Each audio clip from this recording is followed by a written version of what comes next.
Welcome, curious minds. Today, we'll visit the stylish apartment of the iconic French couturier Christian Dior. What pops up in your mind when you hear Dior? A new look apparel, small shoulders, a cinched waist, and a voluminous skirt.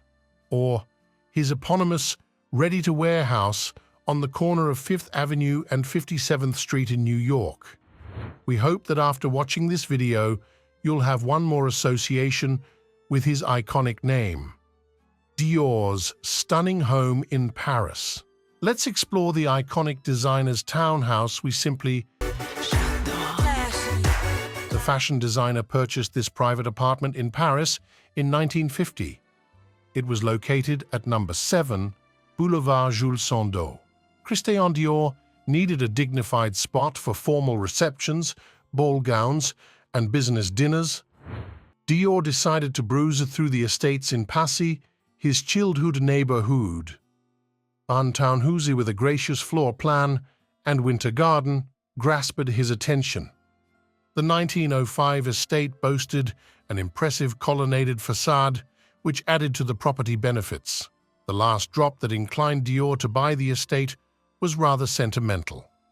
As a boy, Christian had spent hours staring at the townhouse and pondering about the actress who lived there. As an adult, with more extensive financial possibilities, he instantly fell in love with the apartment. The balance swung in favor of the purchase, which later caused a boom of interest among the Parisians. Dior was already a well-known figure in the fashion industry. In 1949, the couturier arranged licensed production of his designs. Besides, only a few townhouses in Paris had been entirely decorated since the war.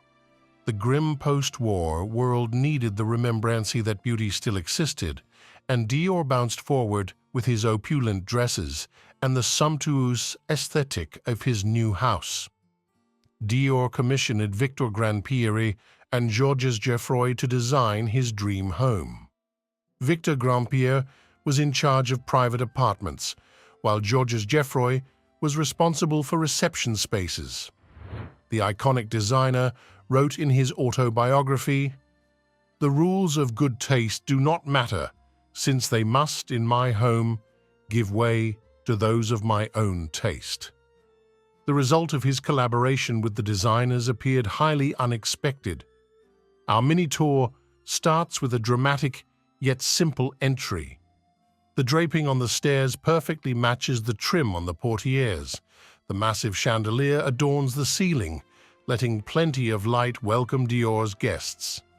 Now look at this sensuous salon.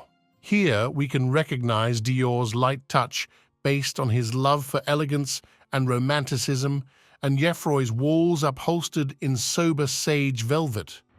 Such a design was unusual for the flamboyant Pierre Delbey, who was in charge of woodwork, upholstery, and curtains.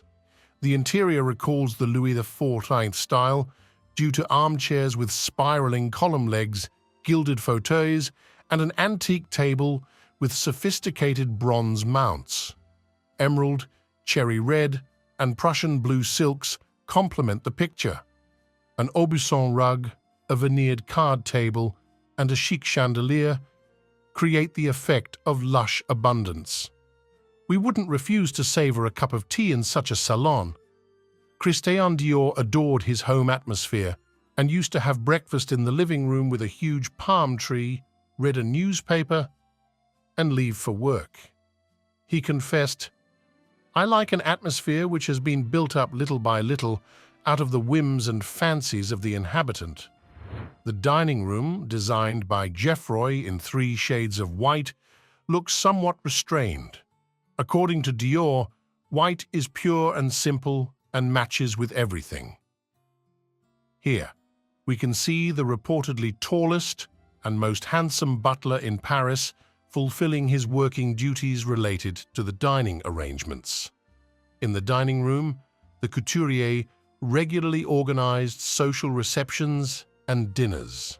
The table looks really impressive.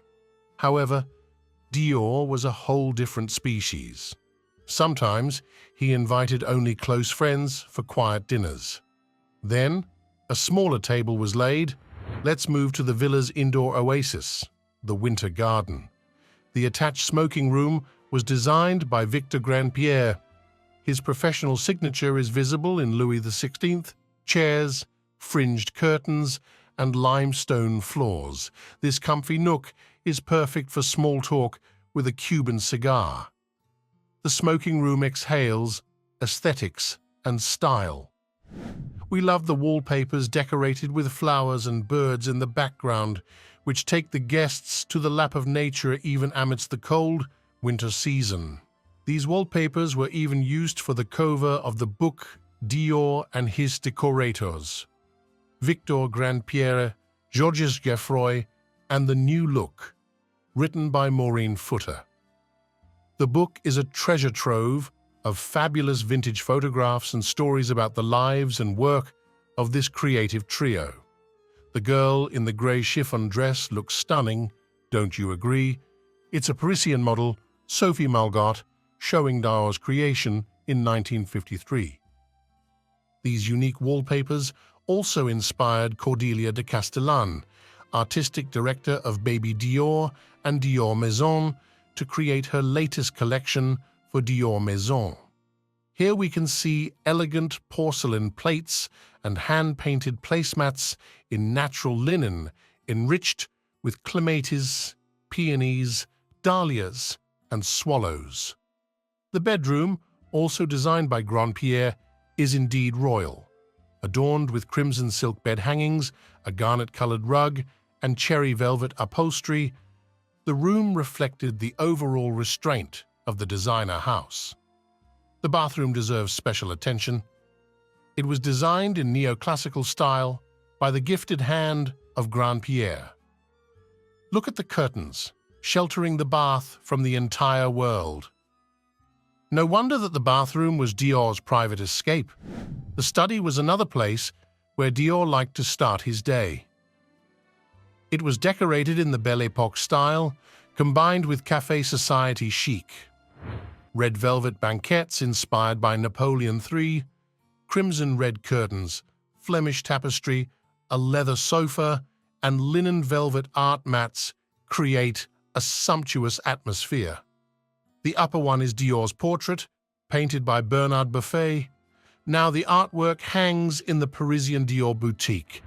You might have noticed another highlight of the house decor, fresh flowers. Of course, they hadn't grown in the vases by miracle.